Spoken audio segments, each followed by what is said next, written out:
Hey guys, this is John Gran and welcome to another tutorial for freshly squeezed samples. Today I'm going to be showing you the basics of EQing and how they work. Now, if you're not familiar with an EQ is basically a simple tool that allows you to select different frequency bands for an audio signal. EQs have been around for quite a while in music and they're extremely useful, and today we're going to be looking at FabFilter Pro EQ and how it works. Now, the first thing that you can notice about any EQ is that it'll usually tell you the frequency bands that are set out for you to be able to control. On the left side we have the low signal frequencies, in the center we have the middle or the mids, and then on the right we have the high frequencies. Now all this is telling us is that there is information that we can edit or customize within any of these frequency bands. There's a really cool preset in FabFilter Pro Q3 that's called flat 7 bands, and these are 7 bands that are the most typical that people are going to be using to adjust mixes. Now it's obviously going to change in every single song, but in this case we're going to be using it to sort of be the guide for this video. Another cool feature that FabFilter Pro Q3 has is the ability to see notes within the frequency spectrum. So if you're ever curious what frequency 120 Hertz is, right here FabFilter will tell you that it's B2. This next frequency over here is F4 for 350 Hertz. This next frequency is B5, and this next frequency is D#7. This is really useful because if you're working in a song, for instance, that's in B, you're probably going to realize that most of your notes are going to be in this region as far as the bass is concerned.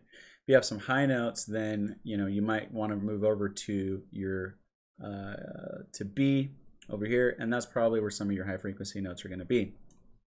Now, one of the most important things about EQing is understanding the different types of curves.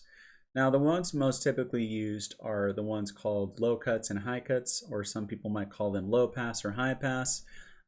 It doesn't really matter, but I typically like to think of them as high cuts and low cuts because that's a little bit easier to process in your mind.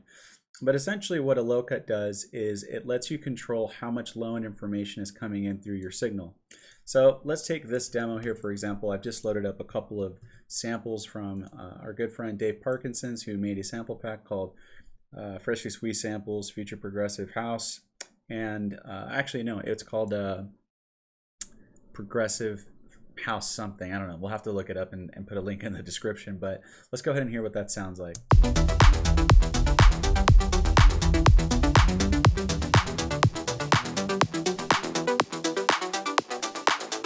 So as you can hear there, the more we move and drag this low band to the right, the more low information we're cutting out.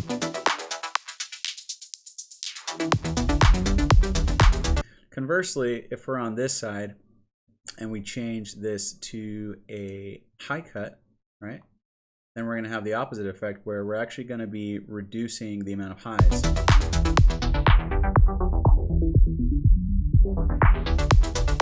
The way I like to visualize this is, imagine you're driving in your car and you're going 90 miles per hour on the freeway, and hopefully you're not going that fast, but if you were, let's just assume that you had your window open.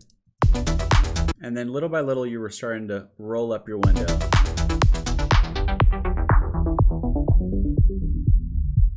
That's kind of what an EQ is doing whenever you're playing with these high and low bands, right?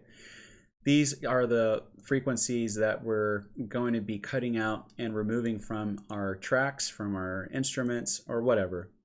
Now, the middle bands here, these are typically shaped in what's called a bell pattern. So we're going to switch to this one right here. And a bell pattern, what it does is it allows us to boost or reduce a frequency in a given range. While these guys over here are typically called low cut, these ones right here are called bell. And they're not always going to be set to bell. So if you're ever doubting why, whenever you're making an EQ adjustment and it's not looking right, just make sure that you have it on bell if you're trying to do sort of like a bell shape. And I guess they call it a bell because it can kind of look like a bell when you start playing with the Q, which is what we're going to talk about next. Now, the Q is essentially what determines how wide of a frequency that we're selecting. So let's say, for instance, that we want to isolate just the kick in this mix, right? Let's go ahead and press this. Now, if we were to reduce the Q right, make it sharper, you'd be able to really hone in on certain frequencies. The sharper the cue, the more resonance or the more peaking you're going to get. When we go this way, we're widening it and opening up.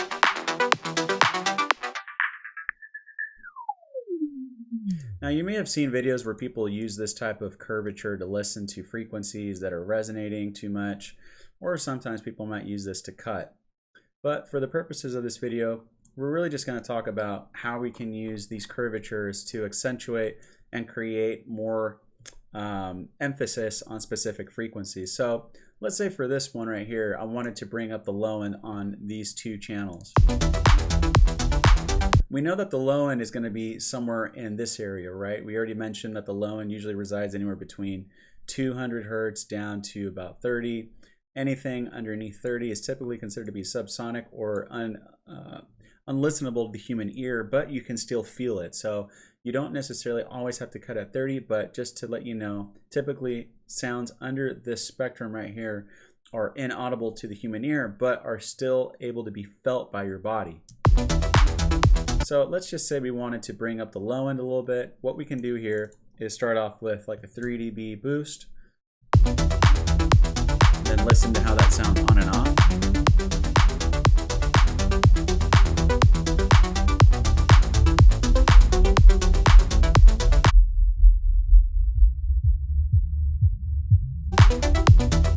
Now, generally speaking, whenever you're boosting, you don't necessarily need to go so high with a curvature like this, right? If you're having to find yourself do that to make your mixes sound better, then you're typically going to want to go to the direct source, right? So if you have a bass channel, then instead of boosting the entire master track like we have it here, you're going to want to do that on the specific individual channel itself, and then identify what frequencies you feel need to come up, and then, you know, try out starting with a very simple curvature like this, and then slowly honing it in. And again, a lot of this is really up to taste. One thing I like to do sometimes too whenever I'm EQing is I like to try different dB octaves for the cue. So for instance, if you do this, it's going to turn the curvature into what looks almost like a little valley, right? A mountain in a valley. The more you do that, the more it's going to start creating that curvature right there.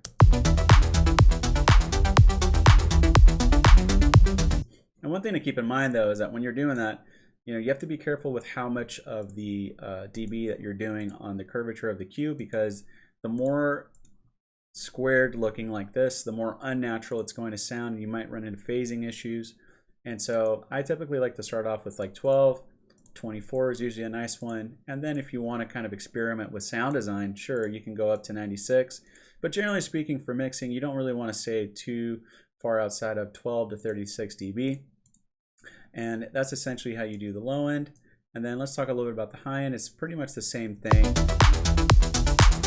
The only difference here is that we're just really kind of bringing up the high end of the spectrum.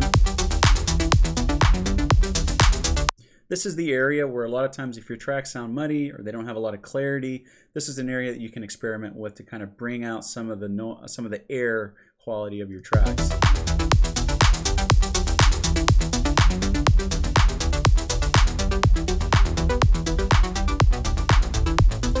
Now, one thing I want to point out is that, you know, this area right here of the frequency spectrum is the area where we can draw a lot of clarity out of our tracks, but it's also one of the key areas that we have to be very careful to not take too much high end, because that can make your track sound small and tin canny, because these frequencies will start to become really, really loud, and then they'll start to drown out your perception of what's going on in the low and the mids.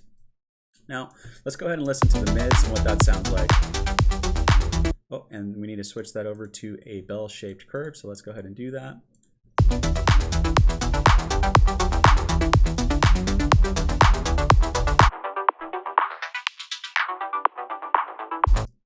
So the mid-frequency range is typically where a lot of the action is going to be happening in most of your songs, right? This is the area that can oftentimes be the most confusing and the most difficult to get down, because there's so many elements going on in this section right here that it can be hard to really make sure that you're getting clarity.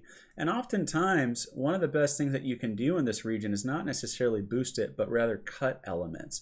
What this does is it kind of lets a lot of the other elements breathe in through. So let's say you have a bass that has a lot of mid-range and it's kind of conflicting with your synths or vocals. Bring some of that down in this area. That's going to give you a lot more room to work with. Same thing with drums or percussion. If there's too much going on here, maybe turn some of that down here and maybe boost over here so that you can kind of get a curvature that looks more like this. Whenever you hear people talk about your mid-range being cluttered or not clear, it's usually because you're having some issues within this frequency range. Now, let's look at a couple other little things that FabFilter Pro Q does that some other EQs may not do. One of the things I really like about it is this ability to select any space underneath the where the actual 0 dB line is happening. And just so we can cover this as well, these little numbers right here are showing you what your dB gain is, or how much you're gaining or losing dBs. So in this case right here, you know, it's showing us that we're hitting around almost 2 dB, 43 hertz. And just by selecting this lower area, you can see quite a bit of information, right?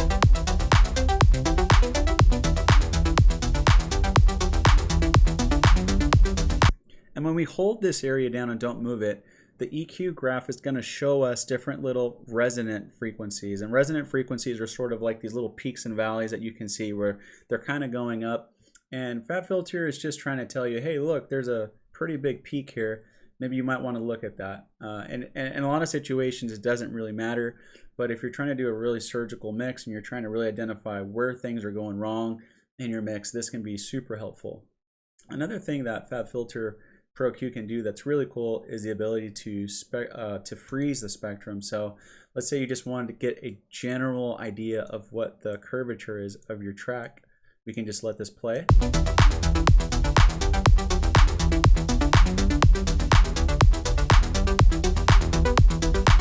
And then when you stop it, you'll have the entire frequency band showing you where your track is kind of getting nice and big, or maybe where it's lacking or whatever. And one of the best things you can do is to sort of learn what these curvatures look like for different songs, for different elements. So let's say you wanted to hear what a kick looks like. What we're going to do is just load up a simple kick with Ableton's drum rack. And I'm just going to select this very simple drum kit right here. And then I'm just going to load the kick just to kind of get an idea of what that looks like on the frequency spectrum. So let's go ahead and solo that kick and look at the EQ. And let's go ahead and turn the freeze off. We can see right there that this kick has a lot of information. I'm going to just set this to clean so we can see this a little better. But this kick right here has a lot of low information around 50 hertz. It's telling us that there is some subsonic frequencies which we may not need that we can get rid of. Maybe cut this down to about 20 hertz. And if we wanted to maybe bring out some of the punch on this kick, we can bring this little band right here to kind of give it like a little bit more of a kicky feel.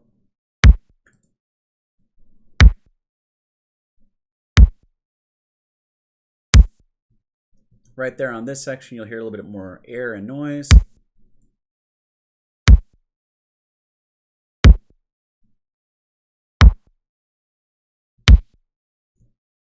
And that's pretty much how you can kind of learn the way your instruments sound and kind of get a better idea of where their frequency ranges are.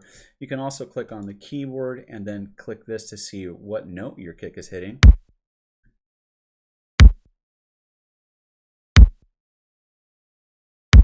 So it looks like the fundamental frequency for this kick is around A. So let's say you had a track in A minor, maybe A major. This kick would actually work pretty good for a song like that, right? Great. Let's go ahead and look at one more feature that I really like about an EQ like FabFilter is the ability to do mid-side EQing. Now, what is mid-side EQing? Mid-side EQing is essentially the ability to control the stereo image of any incoming signal. So in this track, for instance, we have the stereo field, which is left and right. But if we were to change this and go into our stereo preset and then click on cut low side, we can listen to and audition how the track would sound if we were only allowing the if we were cutting out mono information, in other words the mids, right?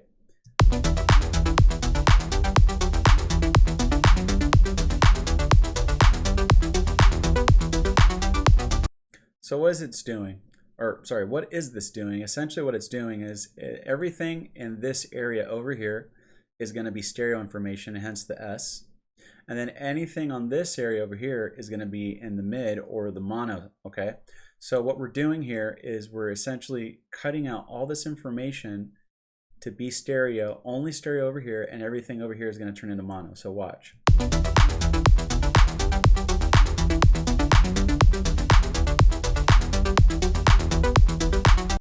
So why is this useful, you may ask? Well, the reason is because more times than not, you're going to want your low end to not be so stereo, not to be so wide. So if you have, for instance, a bass group or a kick or anything where it's having too much stereo information, this will allow you to control that.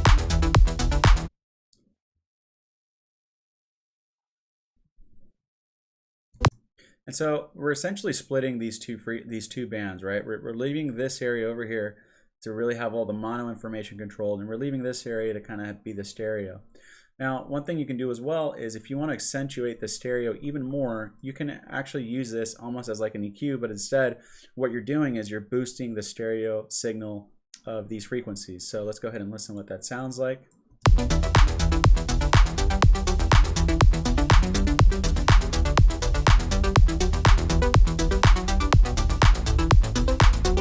As you can hear there, when I bring it down, it starts getting more mono.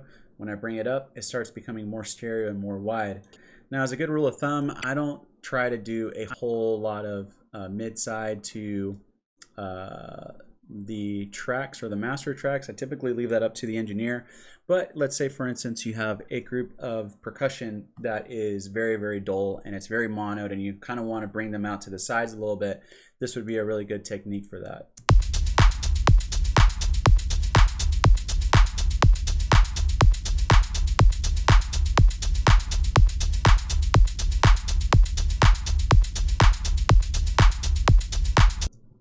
And there you have it, folks. I hope this video was educational and enjoyable to watch. If you enjoyed this video, please leave a like and a comment, and don't forget to subscribe, and we'll see you next time.